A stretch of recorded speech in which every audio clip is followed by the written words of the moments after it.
So just arrived at our emergency shelter. It is 12:03 in the morning on Saturday. This will be our first placement at the emergency shelter. This 10-year-old boy has traveled 4 hours, 4 hours to get here. Now that schools are starting and teachers are reporting neglect and abuse, we anticipate seeing more kids that need placements like this overnight, going into the weekend are pretty common. Wanted to give you a look into maybe the experience and how we respond to kids in need at Skookum Kids.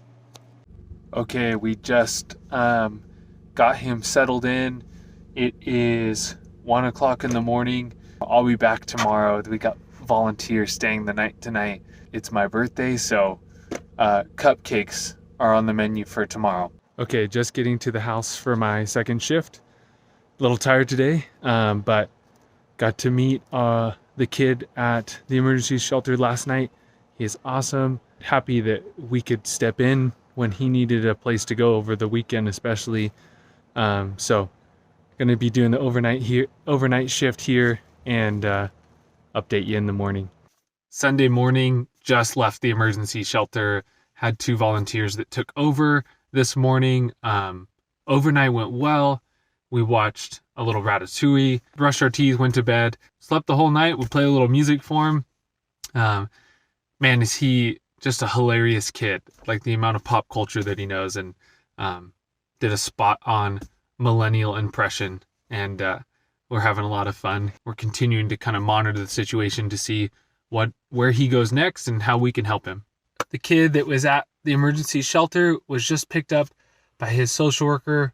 We're unsure at this time where he's headed next, but that's the, complicated and nuanced part of running an emergency shelter for kids entering foster care. Tiffany, our program coordinator, and I had a conversation about how rewarding this work can be as we see kids light up and say things like the kid that was here this weekend say that he felt lucky to be here and that he was having fun.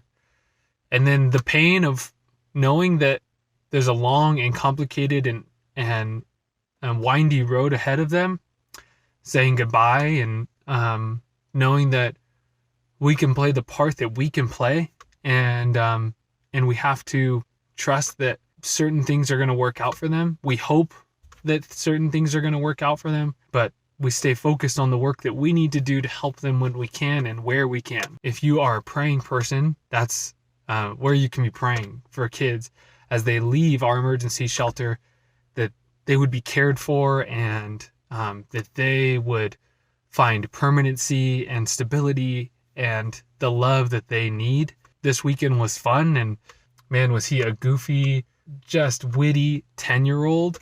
But oftentimes behind that wittiness and silliness is pain and grief and confusion. And so we do our best to kind of come into the middle of that and help where we can.